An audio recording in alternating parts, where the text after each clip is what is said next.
Comment obtenir un flash? Avant de poursuivre, je vous invite à voir ou revoir la vidéo dans laquelle je tente une définition des flashs en médiumnité. Comment obtenir un flash? Si l'on s'en tient à ce que l'on entend de ci de là, par mon et par vos, il suffirait d'un guide pour obtenir un flash. Cela présuppose pourtant déjà deux éléments. Le premier étant l'existence d'un guide, le second qu'il y aurait parmi nous des candidats ou des invités au flash. Concernant le premier élément, je dois vous avouer que je n'ai pas de guide. J'irais même jusqu'à prétendre que le guide n'est rien d'autre que le médium dans un autre espace-temps. Pourquoi pas? Dans un second temps,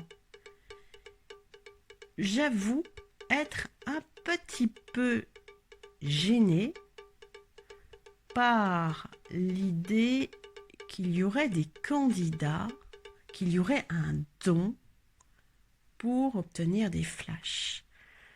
Déjà parce que ça me fait penser aux religions, cela me fait penser à quelque chose venu d'une certaine culture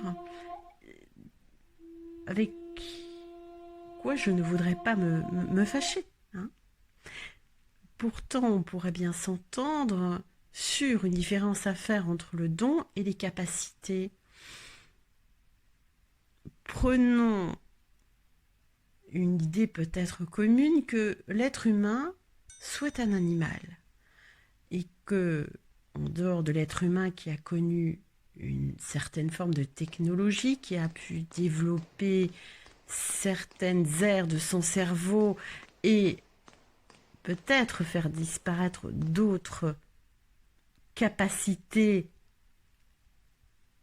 qu'il avait auparavant, l'être humain s'est retrouvé avec des petits éléments plus ou moins perdus.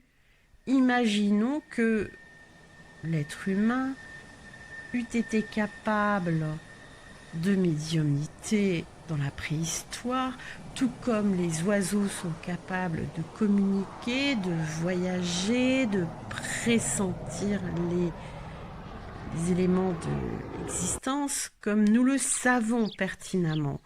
Je parle des oiseaux, je pourrais parler, tiens, de la tortue. La tortue est capable de s'arrêter de manger 2 mois avant le temps habituel lorsqu'une année précise, l'hiver arrive 2 mois plus tôt. Étonnant, non? Bien. Passons maintenant à comment obtenir un flash lorsque l'on n'est pas invité ou en droit d'avoir un flash et lorsque, ma foi, on n'a pas de guide. Dans mon cas, je me connecte à un individu précisément comme je me connecterais à une borne Wi-Fi.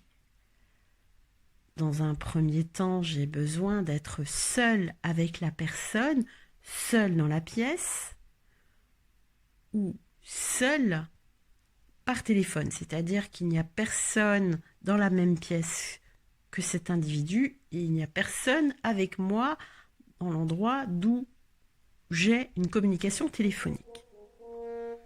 Un petit peu comme s'il y avait imaginé plusieurs bornes Wi-Fi et que je passais, imaginons, d'une connexion Wi-Fi à une autre, imaginez la tête des flashs s'ils étaient réévalués à chaque fois que je me permettrais d'avoir un flash sur un individu puis sur son voisin.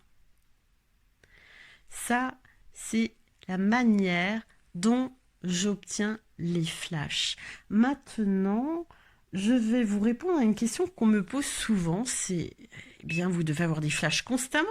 Qu'est-ce que vous ressentez sur telle et telle personne, le matin quand vous vous réveillez, etc. Alors, il est exact que je pourrais avoir des flashs constamment, mais ces flashs ne seraient pas réellement très prometteurs parce que je serais très très rapidement fatiguée.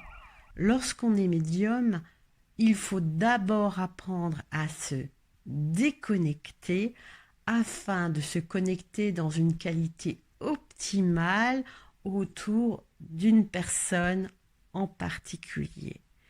Il y a donc pour moi une limite de nombre de personnes, mais aussi de temps accordé à chacune de ces personnes pour me connecter, quel que soit le nombre de flashs que j'obtiendrai. Je tiens bon durant un temps donné et d'après un certain nombre d'individus dans la même journée. Sinon, je fatigue bien trop et ce que je délivrerai comme message risquerait d'être largement altéré. Nous continuerons sur ce sujet très bientôt. D'ici là, vous pouvez me téléphoner pour information ou consultation au 03 88 13 52 28. À bientôt.